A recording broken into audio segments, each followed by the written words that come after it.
uma aula introdutória de sistema respiratório.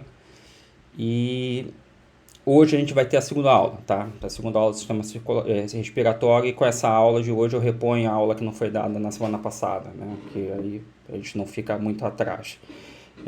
Então perceberam também que eu terminei sistema nervoso, né? Na verdade, se vocês forem ver bem o número de semanas de aula que a gente vai ter, o sistema nervoso ocupou mais da metade do curso, né? Então realmente não tinha como continuar, embora houvesse bastante assunto para a gente discutir. Mas então a gente vai ter que tocar, né? E discutir os outros sistemas. Então a gente começa agora, nessa de sistema nervoso, a gente começa a discutir sistema respiratório. Então na aula anterior, que está gravada, eu fiz basicamente uma descrição anatômica do sistema respiratório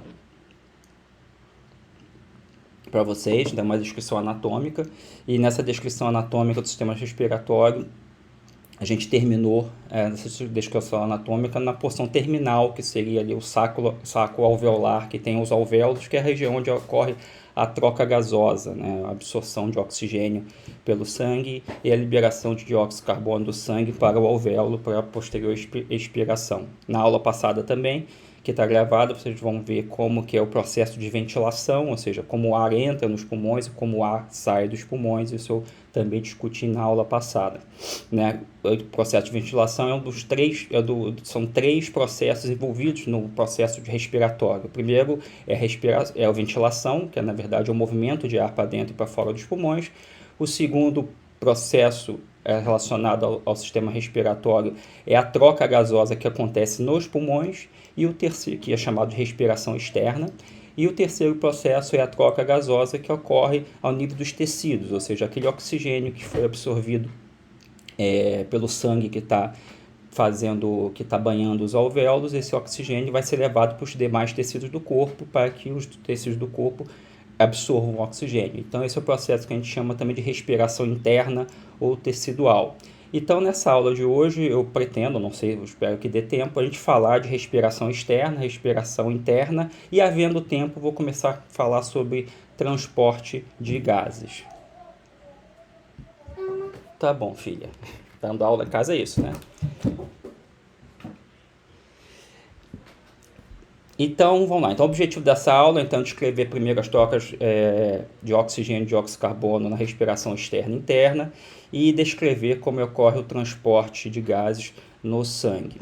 Então, a respiração externa ou pulmonar, como eu falei, é uma troca gasosa que acontece na superfície respiratória, ali no alvéolo, ou seja, naquela interface alvéolo-capilar que está fazendo a perfusão do alvéolo, e a respiração tecidual interna é a troca gasosa que ocorre entre os capilares sistêmicos, ou seja, aqueles vasos bem fininhos, sistêmicos, e os tecidos, as células teciduais.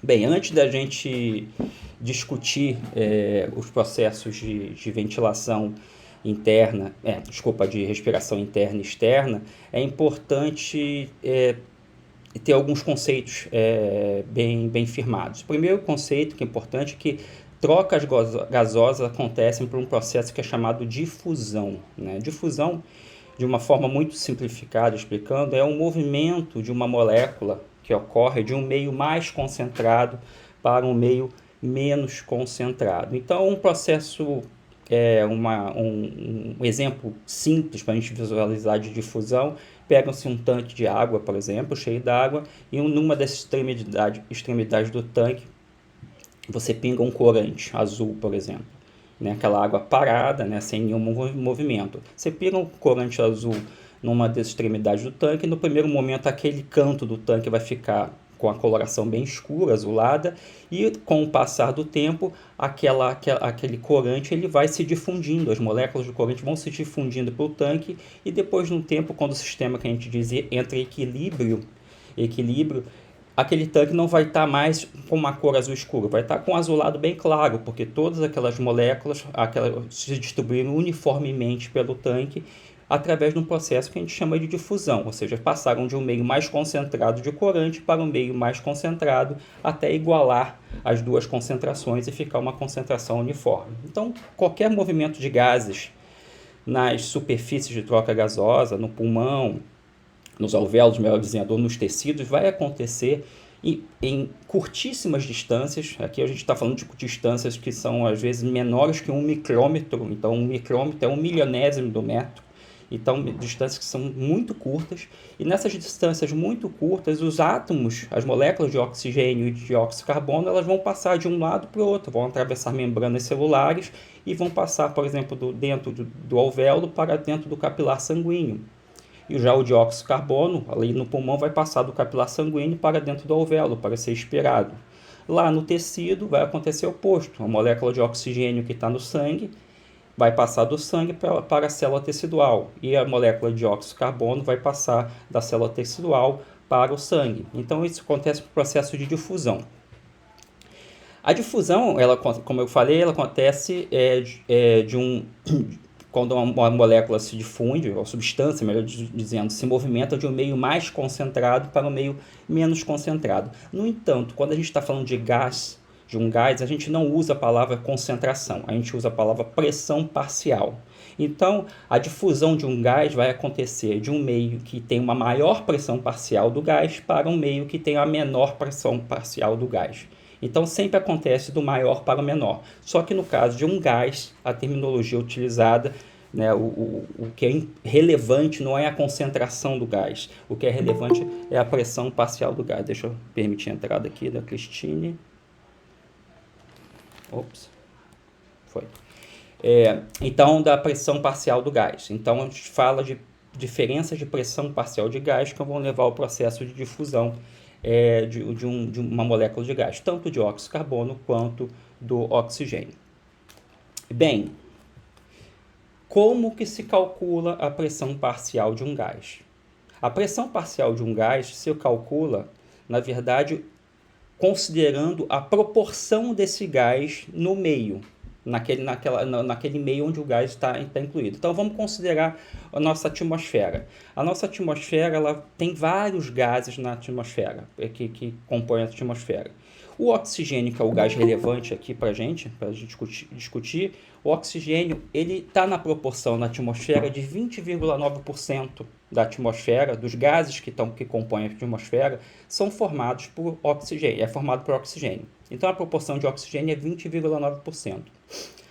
A pressão total de todos os gases na atmosfera, no nível do mar, é de 760 milímetros de mercúrio. Isso aqui equivale a uma atmosfera de pressão. E pela lei de Dalton, cada gás numa mistura de gás vai exercer sua pressão parcial. E a pressão total, que no caso, no nível do mar, que é de 660 milímetros de mercúrio, a pressão total é calculada pela soma das pressões parciais. Então, o que significa? Que a pressão total que a gente está submetido aqui no nível do mar, de 760 milímetros de mercúrio. Milímetros de mercúrio é uma unidade de medida de pressão, tá? Então, essa pressão total é igual à pressão, a soma das pressões parciais de oxigênio, de nitrogênio, de dióxido de carbono, de vapor d'água, de outros gases que têm uma porcentagem muito pequena. Tá? Então, a soma das pressões parciais de todos esses gases dá a pressão atmosférica total aqui no nível do mar. Então, se eu quero calcular a pressão parcial do oxigênio, que é o que é relevante para a gente, para uma troca gasosa, quando o oxigênio entra no pulmão, dentro do alvéolo, o que eu devo fazer? Eu pego o valor da porcentagem desse gás na atmosfera, que é o oxigênio, no caso é 20,9%, e multiplico pela pressão total da atmosfera, que é 760 milímetros de mercúrio. Com isso, eu vou calcular a pressão parcial do gás, do oxigênio. Então, aqui eu já fiz as continhas, tá? 20,9 vezes 760, a gente coloca 20,9%, 20,9% vezes 760, 20,9 vezes 760 dividido por 100, 15.884 dividido por 100, a pressão parcial de oxigênio na atmosfera no nível do mar é de 158,8 milímetros de mercúrio. Geralmente é arredondado para 159, esse valor. Então, agora que nós estamos respirando, né, agora todo mundo está sentado assistindo a aula e respirando, a pressão parcial de oxigênio na atmosfera aqui, na sala que você está, no ambiente que você está, é de 159 milímetros de mercúrio. Então, Quando a gente faz uma inspiração, vai entrar essa mistura toda de gases dentro do nosso pulmão, né? Não vai entrar só oxigênio, vai entrar toda a mistura, vai entrar oxigênio, dióxido de carbono, nitrogênio, vai entrar toda essa mistura de gases dentro do nosso pulmão, mas o oxigênio que está entrando, ele está entrando com uma pressão parcial de 158,84 milímetros de mercúrio. E isso é importante por quê? Porque um gás vai se difundir sempre de um local de maior pressão parcial para um local de menor pressão parcial. Então, dito isso, dando esse preâmbulo de um remember de física, né? Isso em algum momento no ensino médio vocês viram. Nós vamos discutir agora a respiração pulmonar externa, ou seja, a troca gasosa que acontece no nível alveolar, ou seja, na superfície respiratória, que a gente pode chamar também de superfície respiratória. Então aqui está uma figura, primeiro essa figura da aula passada, onde eu mostro, está mostrado aqui o alvéolo, tá? Um alvéolo individualizado. E nesse alvéolo aqui, esse alvéolo está contido dentro de um saco alveolar, que está aqui mostrado o saco alveolar. Então eu pego, dou um inset, dou um zoom num alvéolo.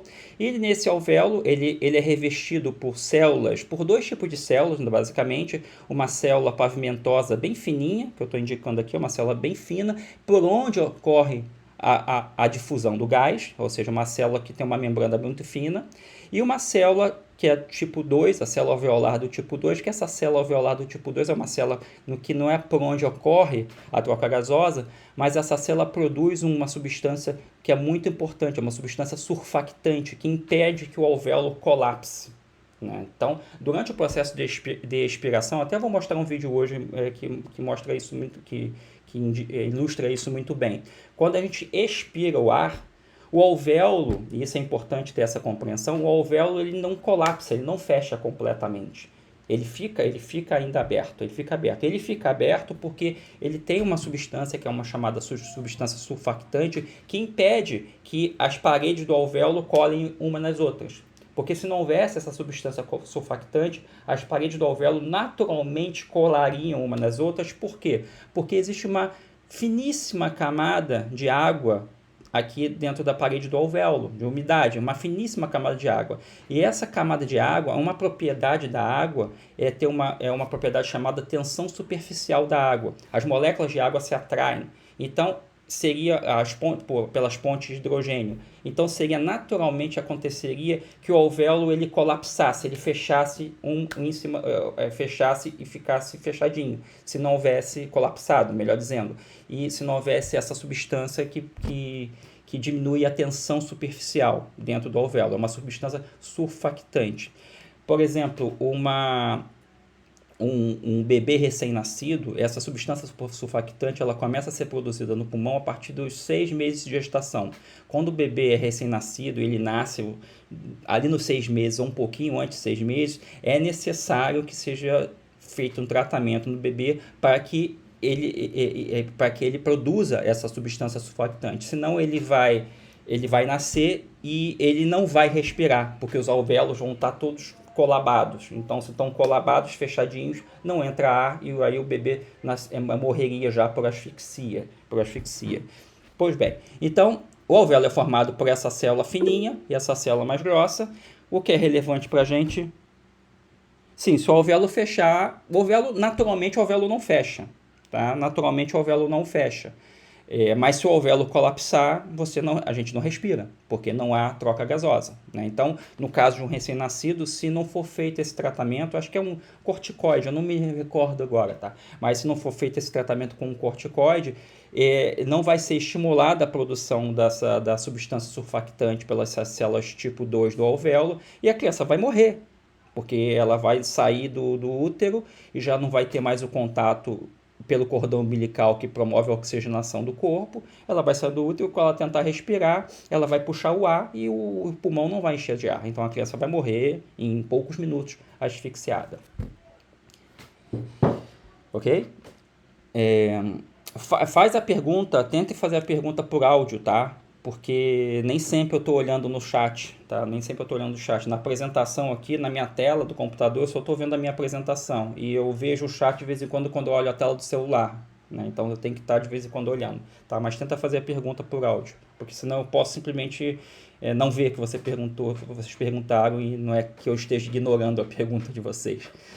Voltando aqui ao alvéolo, então essa membrana, essa célula fininha, tipo 1, é por onde vai haver a troca gasosa, a difusão do oxigênio de dentro do alvéolo para dentro do capilar sanguíneo, que está mostrado aqui, um capilar sanguíneo.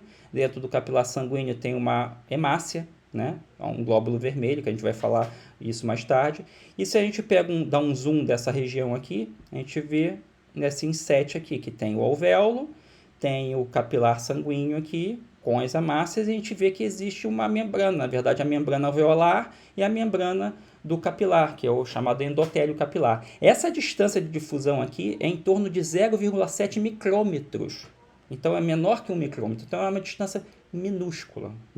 Então a troca gasosa, a respiração externa, acontece aqui no nível alveolar, entre o ar que está no interior do alvéolo e o gás que está dentro na circulação sanguínea. Passando o oxigênio, no caso dessa respiração externa no pulmão, passando o oxigênio de dentro do alvéolo para a corrente sanguínea e passando o dióxido de carbono da corrente sanguínea do sangue para o alvéolo. E esse dióxido de carbono, no caso, aí vai ser expirado. Então, essa difusão do gás ela vai acontecer sempre de um local de maior pressão parcial para um meio com menor pressão parcial. Então, daqui, se o oxigênio está se difundindo de dentro do alvéolo para a corrente sanguínea, a gente já pode deduzir que a pressão parcial de oxigênio dentro do alvéolo é maior. Então, aquele gás, aquele ar atmosférico que a gente inspira com 159 milímetros de mercúrio de pressão parcial de oxigênio, vai chegar aqui dentro do alvéolo. Quando ele chega dentro do alvéolo, na verdade, ele vai misturar porque o alvéolo, lembra que eu falei que o alvéolo não se fecha quando a gente expira. Então, quando a gente faz uma inspiração, o ar que chega dentro dos alvéolos, na verdade, ele se mistura com o ar que já estava lá dentro do alvéolo. Já estava lá dentro, já foi sujeito ao processo de troca gasosa. E, além do mais, existe também a pressão parcial do vapor de água. Então, isso faz com que a gente inspire um ar que tem 159 milímetros de mercúrio de pressão parcial, um ar de pressão parcial de oxigênio, tá? Aqui arredondado para 160. E quando esse ar chega no alvéolo, na verdade, a pressão parcial do oxigênio dentro do alvéolo vai estar um pouquinho mais baixa já, vai estar 160, por causa desse processo de mistura com o ar que já foi previamente respirado e por causa do efeito da pressão parcial do vapor d'água também. Então, o fato é que chega com uma pressão parcial de dentro do alvéolo de 100 milímetros de mercúrio. Mas essa pressão parcial de 100 milímetros de mercúrio já é suficiente para que haja passagem por diferenças de pressões parciais do alvéolo para o sangue. Por quê? Porque o sangue que está chegando, esse sangue que está chegando para banhar o alvéolo, ele está chegando com uma pressão parcial de 40 milímetros de mercúrio. Então existe uma diferença ou um gradiente de pressão parcial de 60 milímetros de mercúrio. Isso possibilita que haja passagem por difusão do oxigênio que está dentro do alvéolo para o sangue. Porque esse é um fator importante. Quanto maior a diferença de pressão parcial entre os dois meios, ou seja, o gradiente de pressão parcial, maior é a taxa de difusão. Então, isso é um ponto importante quando a gente está falando de uma situação de altitude, que a gente vai falar daqui a pouco, que numa situação de altitude, esse ar atmosférico que entra dentro do alvéolo, ele não vai entrar com uma pressão parcial de 160 milímetros de mercúrio, ele vai entrar com uma pressão parcial bem mais baixa por causa do efeito da altitude. E isso faz com que haja dificuldade respiratória para quando a gente vai para a altitude. Se a gente sai hoje daqui de Rio Grande, né, ou de qualquer cidade ao nível do mar, e vai para uma cidade mais alta, vai lá para Bolívia, La Paz, por exemplo, que é 3.600 metros de altitude, a gente vai ter muita dificuldade para respirar nos primeiros dias. Por quê? Porque o ar rarefeito, que a gente usa, o ar rarefeito, ele tem uma pressão parcial de oxigênio que é bem mais baixa do que no nível do mar. Então, se entra um ar com uma pressão parcial bem mais baixa do que o nível do mar dentro do alvéolo, o que vai acontecer? Esse gradiente de pressão parcial, ou seja, essa diferença, vai ser menor entre a pressão parcial de oxigênio que está no alvéolo e a pressão parcial de oxigênio no sangue, que continua sendo 40 milímetros de mercúrio, que está chegando para banhar o alvéolo. Então, se existe essa diferença, menos oxigênio vai passar do alvéolo para o sangue. E isso vai trazer, nos primeiros momentos, uma insuficiência respiratória, uma falta de ar.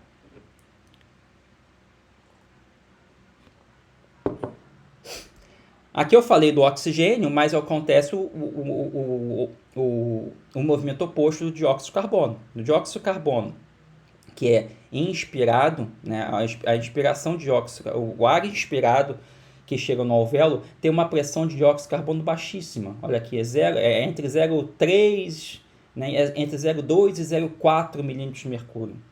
Então chega com uma pressão parcial de dióxido de carbono bem baixa dentro do alvéolo. No entanto, o sangue que chega no alvéolo, para banhar o alvéolo, para perfundir o alvéolo, chega com uma pressão parcial de em torno de 45 milímetros de mercúrio. Tem bastante dióxido de carbono no sangue, com uma pressão parcial muito mais alta. Então, é um gradiente de pressão grande que faz com que haja passagem de dióxido de carbono para dentro do alvéolo.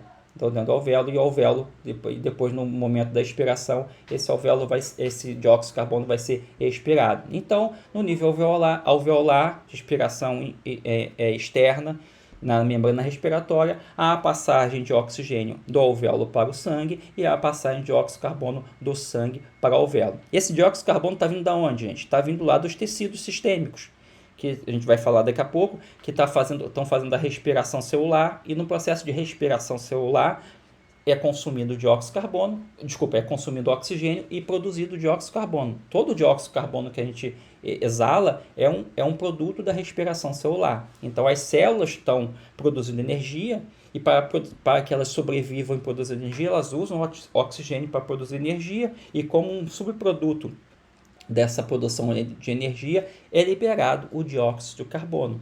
Esse dióxido de carbono, produzido pelas células de todo o corpo, cai na corrente sanguínea, e quando chega lá no alvéolo, ele é liberado.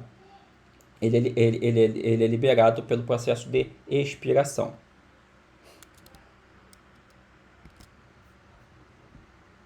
Aqui é exatamente a mesma figura, tá? A mesma figura, só que eu estou mostrando a figura do livro que eu passei para vocês lerem, só para vocês ficarem familiarizados. É exatamente o mesmo processo.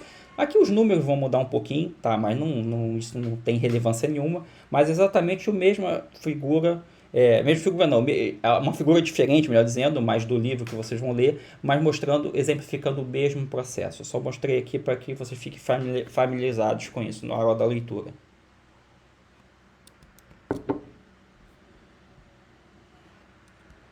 Bem, o que afeta, eu já dei algumas dicas quando eu estava discutindo isso nos slides anteriores, mas o que vai afetar essa eficiência da troca gasosa no nível alveolar?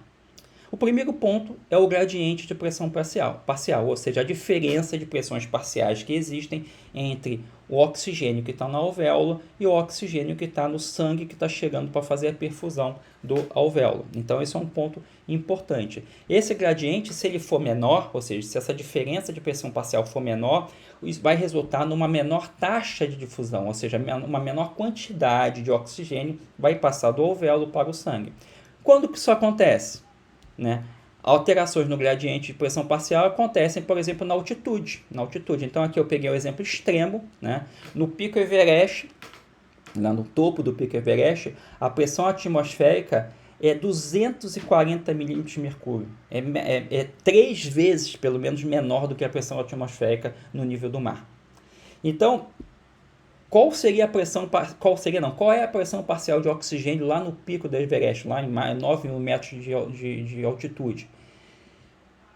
Embora a pressão atmosférica seja muito baixa, 240 milímetros de mercúrio, se você pega 1 litro de ar, né, atmosférico lá no Everest, e quantifica o oxigênio, todos os gases que tem lá, você vai perceber que existe a mesma porcentagem de oxigênio no Everest, na altitude, do que no nível do mar. Existe também 20,9% de oxigênio naquele litro de ar. Só que, por que se diz que o ar é rarefeito? É porque as moléculas de gás estão muito mais espaçadas na altitude. Elas estão muito mais distanciadas. Então, se eu pego 1 litro de ar, eu vou ter um número menor de moléculas de gás. Mas se eu quantifico percentualmente a quantidade de cada gás nesse litro, eu vou encontrar os mesmos 20,9% de oxigênio lá. Só que, lembra que eu falei que para calcular a pressão parcial do gás, eu tenho que multiplicar a porcentagem do gás naquela mistura vezes a pressão total de todos os gases. E o que eu encontro no pico Everest? Eu encontro que a pressão parcial de oxigênio lá no pico do Everest é de 50 milímetros de mercúrio. 50. Ou seja, é 1/3 da pressão parcial de oxigênio que a gente inspira aqui no nível do mar. E se o sangue que está chegando para banhar o alvéolo está chegando com uma pressão parcial de oxigênio de 40, imagina, o gradiente de concentração é minúsculo, é muito pequeno. Isso vai fazer com que passe pouquíssimo oxigênio do alvéolo para o sangue. E isso que vai trazer toda a dificuldade respiratória. E são raríssimos os casos das pessoas que conseguem chegar ao topo Everest sem um suporte respiratório, né? Sem o balão de gás. Alguns até conseguem. Mas é um esforço absurdo. É um esforço absurdo. Um passo dado lentamente a 9.000 metros de altitude equivale ao cara tá correndo, né? Dando piques imensos, piques de sprint de 100 metros raso, dando um pique muito forte. Porque ele fica muito cansado, por quê? Porque simplesmente ele não tem oxigênio no sangue para oxigenar seus tecidos. Então esse aqui é um exemplo extremo. Lá em La Paz, que é em 3.600 metros de altitude, a pressão atmosférica em La Paz é 523 milímetros de mercúrio, comparado com aqui no nível do mar, que é 760, é mais 200 milímetros de mercúrio mais baixa. Então existe uma diminuição grande da pressão atmosférica total.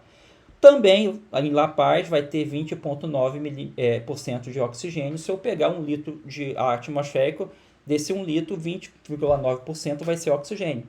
Mas quando eu multiplico pela pressão atmosférica total, eu vou calcular a pressão parcial de oxigênio 109 milímetros de mercúrio, que é um valor bem mais baixo do que o 160. Então isso causa a dificuldade de respiração quando as pessoas chegam na altitude, que é puxa o ar e parece que não vem oxigênio. E de fato não vem oxigênio, vem muito menos oxigênio do que viria no nível do mar. Então várias respostas fisiológicas acontecem para que o corpo conseguir lidar com essa pressão parcial de oxigênio mais baixa. A primeira resposta fisiológica é o aumento da frequência respiratória. Então, a pessoa chega na altitude, a primeira coisa que acontece, saiu do avião, pressurizado, saiu do avião, chegou em terra firme, a pessoa vai começar a respirar com uma frequência maior. Por quê? Porque para ventilar mais, para jogar mais oxigênio, um volume maior, melhor dizendo, de ar atmosférico dentro do pulmão, e jogando um volume maior, isso faz com que a pessoa consiga retirar mais oxigênio, né, com essa diferença de gradiente de pressão parcial. Isso é uma das primeiras respostas fisiológicas que acontecem. Tem outras que acontecem no longo prazo, que talvez na aula seguinte, na próxima aula eu discuta com vocês, tá? E agora tudo bem, gente? Então vamos lá.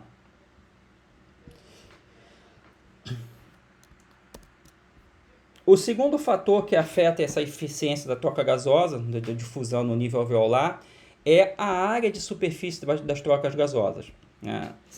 Se vocês forem olhar na aula anterior, que eu falei da anatomia do sistema respiratório, a gente vê que a árvore respiratória ela vai se ramificando, né, ao passo que vai entrando dentro do pulmão. E ela termina nos sacos alveolares, né, Se a gente pegar todo o pulmão, né, todos os alvéolos que estão contidos nos sacos alveolares, e a gente esticar todo o pulmão de um ser humano típico, né, de uma pessoa de um tamanho médio, né, se a gente esticar todo o pulmão, esse pulmão vai ocupar 70 metros quadrados. É muita coisa. Então, a área de troca gasosa no pulmão é uma área muito grande. Isso faz com que o ar atmosférico entre em contato com uma área muito grande que possa haver troca gasosa, possa haver absorção de oxigênio e a liberação de dióxido de carbono. Se qualquer condição patológica ocorra no pulmão da pessoa que diminua essa área, ou seja, cause a morte de células alveolares, isso vai acarretar uma diminuição total da área de troca gasosa e vai diminuir a eficiência da taxa de difusão. Então, algumas situações patológicas, como efizema, por exemplo, que onde ocorre morte de células alveolares, isso leva a diminuição da área total de troca gasosa e leva à insuficiência respiratória. Então, é um segundo fator importante que afeta na eficiência de troca gasosa no nível alveolar. O terceiro fator é o aumento da distância de difusão.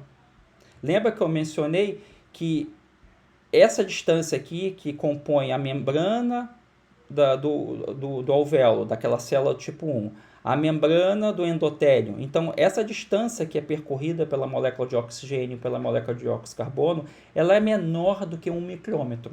Ela tem em torno de 0,7 micrômetros de espessura. Então, é muito fino, No entanto, existem condições patológicas também que podem levar, por exemplo, ao acúmulo de líquido dentro do alvéolo. Isso é chamado de edema.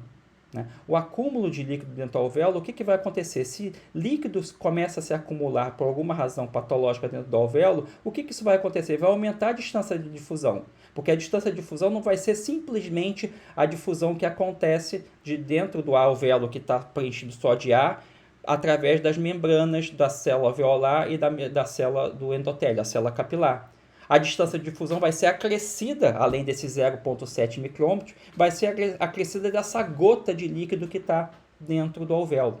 E isso por fato de ser um líquido, dificulta ainda mais porque a solubilidade de um gás no líquido, principalmente de oxigênio, a solubilidade do oxigênio no líquido é muito baixa. E a gente vai ver isso, acho que vai ser na aula que vem, que por conta disso, a maior parte do oxigênio não é transportado no sangue, dissolvido no sangue. Ele é transportado no sangue ligado a uma proteína chamada hemoglobina. Então, o que acontece? Uma gota de líquido, aqui, um edema formado dentro dos alvéolos, vai aumentar a distância de difusão. Isso vai causar uma diminuição da taxa de difusão. Isso é um ponto muito importante também que traz insuficiência respiratória. Bem, na verdade, esses dois fatores que eu mencionei, né, diminuição da área de troca gasosa, né, e aumento da distância de difusão, né, acontecem normalmente. Agora eu não poderia deixar de trazer esse exemplo para você do efeito do vírus do SARS-CoV-2, né, o vírus da Covid no pulmão. Né? Então, o vírus da Covid nas células pulmonares, nas células alveolares, ele tem um efeito de matar células alveolares, pode matar células alveolares, e além disso, além disso, causa inflamação nas células alveolares também. Quando causa inflamação, a gente viu em 2 aulas anteriores, quando a gente estava falando de dor, que um dos efeitos da inflamação é a formação daquela sopa inflamatória, e a sopa inflamatória está associada à formação de edema, a extravasamento de plasma dos vasos sanguíneos. Então, forma-se edemas também, acumula-se líquido dentro dos alvéolos. Então, as células alveolares vão ser destruídas pelo SARS-CoV-2, na verdade, por uma ação do SARS-CoV-2, vai matar as células alveolares. Na verdade, muitas vezes é um efeito do próprio sistema imune, né? O próprio sistema imune que vai levar à morte celular para se proteger do ataque do vírus da Covid, do SARS-CoV-2. Então, vai diminuir a área de troca gasosa e a inflamação causada dentro do alvéolo vai levar a edema, que vai aumentar a distância de difusão. Tá, então agora eu vou passar 2 vídeos para vocês, que são 2 vídeos relacionados aos efeitos do vírus SARS-CoV-2 nas células pulmonares, mas também um desses vídeos vai estar falando um pouco de tópicos que eu mencionei ao longo dessa aula e da aula anterior. Tá? Então deixa eu só me organizar aqui para eu não fazer as coisas erradas aqui. Eu tenho que fazer alguns passos para mostrar os vídeos para vocês agora.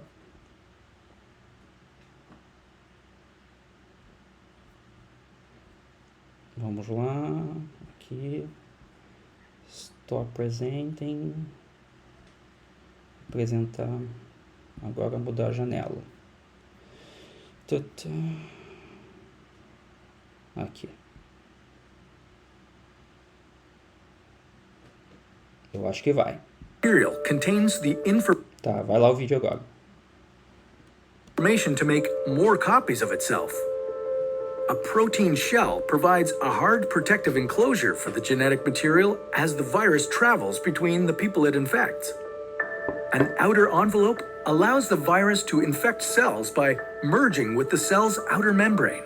Projecting from the envelope are spikes of protein molecules. Both a typical influenza virus and the new coronavirus use their spikes like a key to get inside a cell in your body, where it takes over the cell's internal machinery, repurposing it to build the components of new viruses. When an infected person talks, coughs, or sneezes, droplets carrying the virus may land in your mouth or nose and then move into your lungs. Once inside your body, the virus comes in contact with cells in your throat, nose, or lungs. One spike on the virus inserts into a receptor molecule on your healthy cell membrane like a key in a lock. This action allows the virus to get inside your cell. A typical flu virus would travel inside a sac made from your cell membrane to your cell's nucleus that houses all its genetic material. The coronavirus, on the other hand, doesn't need to enter the host cell nucleus. It can directly access parts of the host cell called ribosomes. Ribosomes use genetic information from the virus to make viral proteins, such as the spikes on the virus's surface. A packaging structure in your cell then carries the spikes in vesicles, which merge with your cell's outer layer, the cell membrane. All the parts needed to create a new virus gather just beneath your cell's membrane.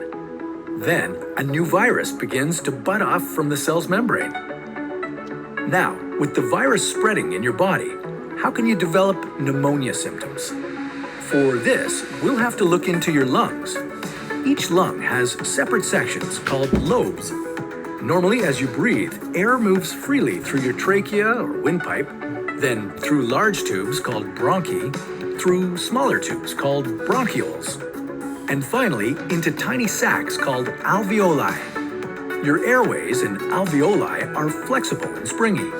When you breathe in, each air sac inflates like a small balloon. And when you exhale, the sacs deflate.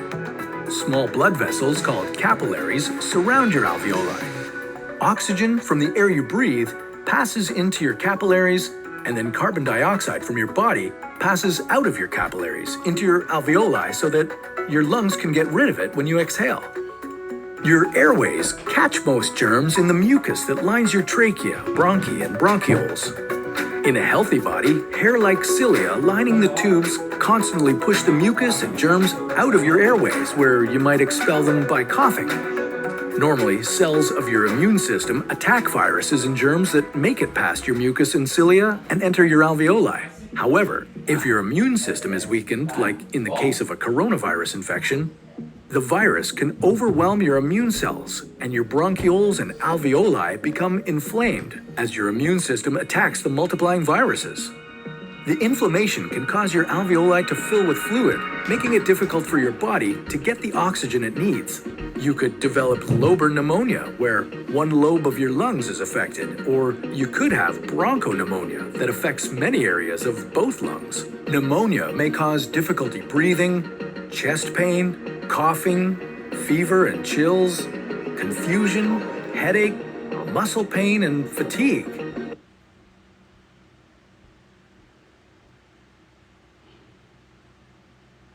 Could turn fatal for you despite being healthy. In such a case, it seems the worst damage may be caused by an abnormal immune response to the infection rather than by the virus itself. In simplified terms, when any cell in your body senses that there is something foreign, in this case a virus, the immediate response of the cell is to kill itself, a protective mechanism to prevent it from spreading to other cells. The way this happens is that cells in your immune system, called macrophages, release small signaling proteins called cytokines. Certain kinds of these trigger cell death.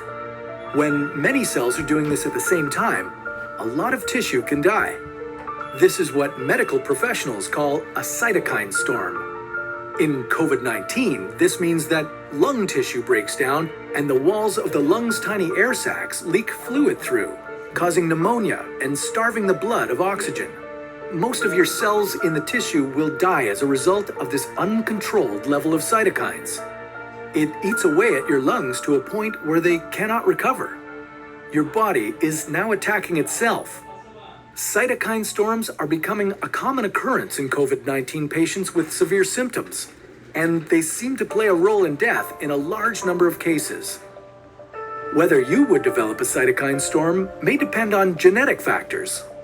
Patients in studies with the H1N1 influenza virus who developed cytokine storm syndrome often possessed subtle genetic immune defects, resulting in the uncontrolled immune response. Tá, pessoal, deixa eu aqui só, aqui voltando.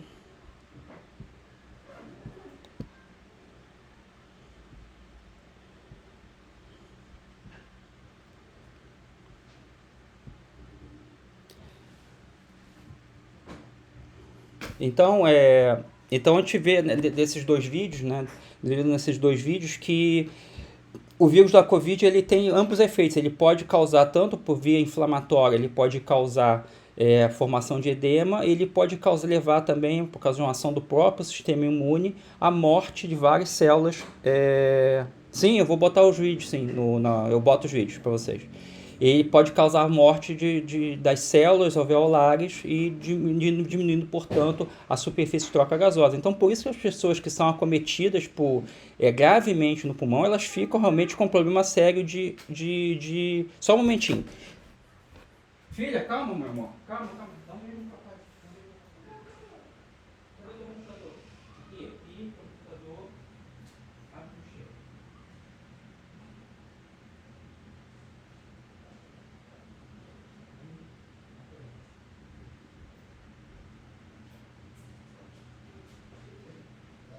Pega o Linux. Pega o Linux.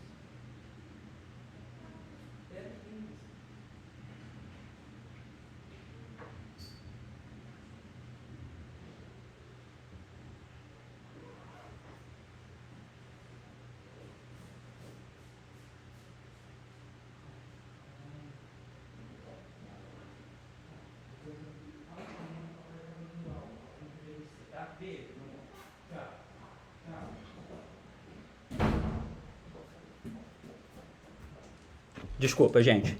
Então, voltando aqui.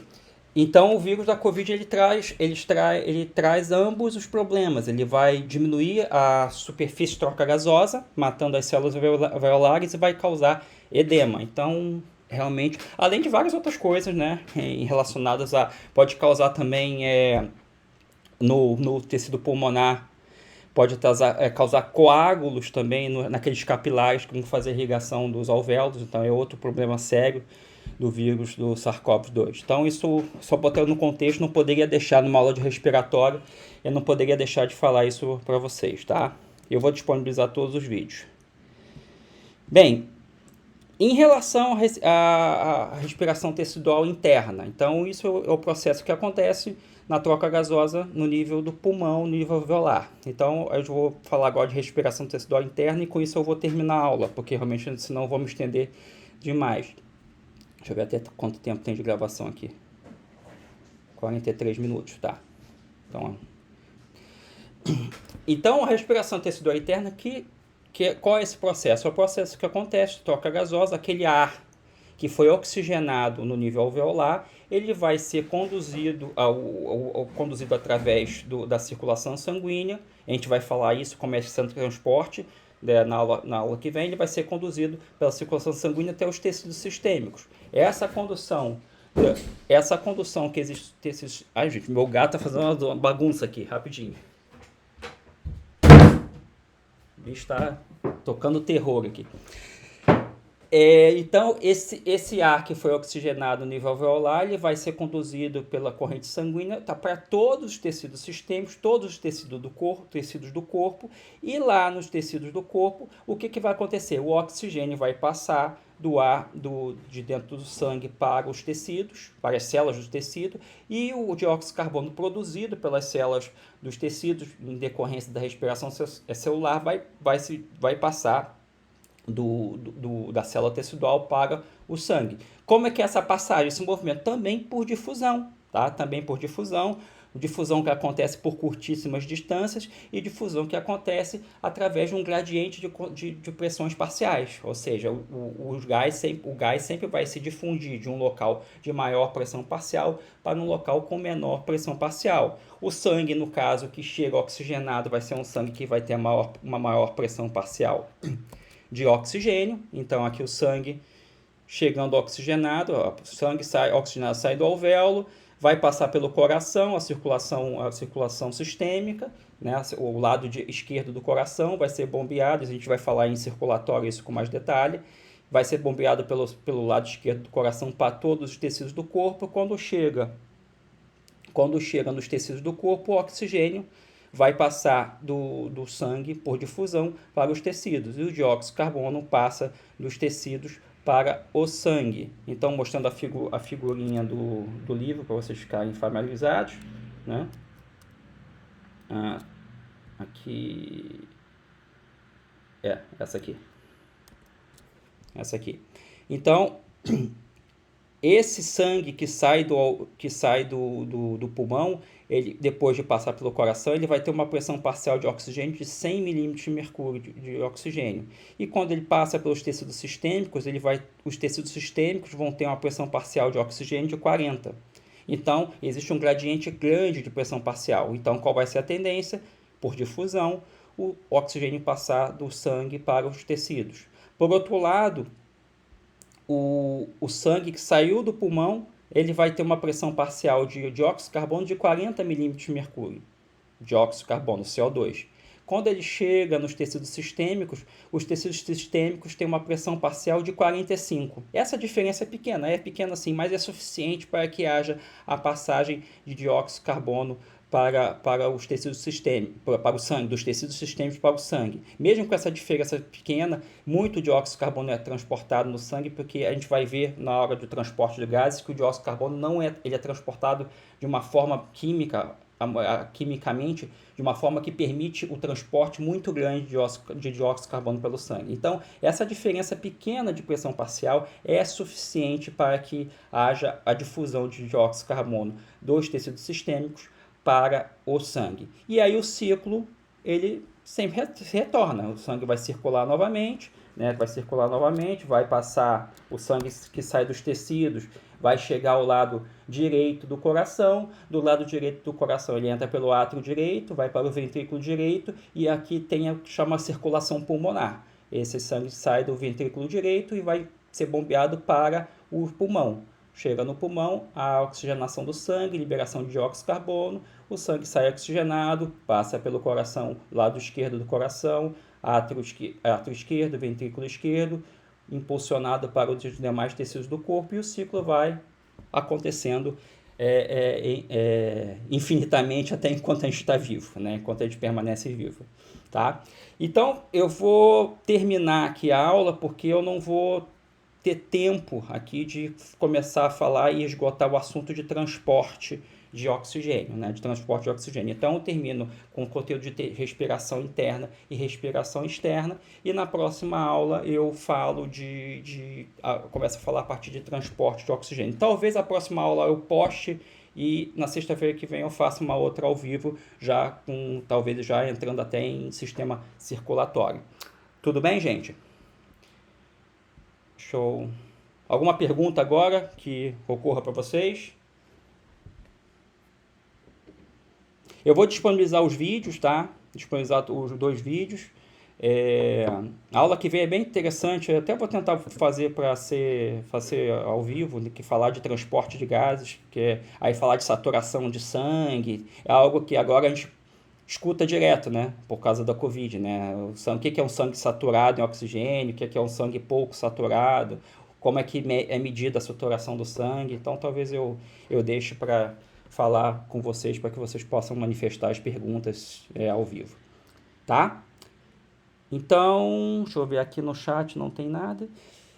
Bem, não havendo mais perguntas, eu vou terminar a aula. Como eu falei, eu tinha um compromisso, tá? Então, por isso que eu antecipei a aula. Eu peço desculpas aos que vão assistir somente ao vídeo, né? Que não conseguiram ser informados da aula, então peço desculpa ter avisado com pouca antecedência, mas acontece, essas coisas acontecem, tá bom? Então, gente... Duane, Oi, diga. só pediram pra tu disponibilizar o link ali dos vídeos que tu passou pra gente.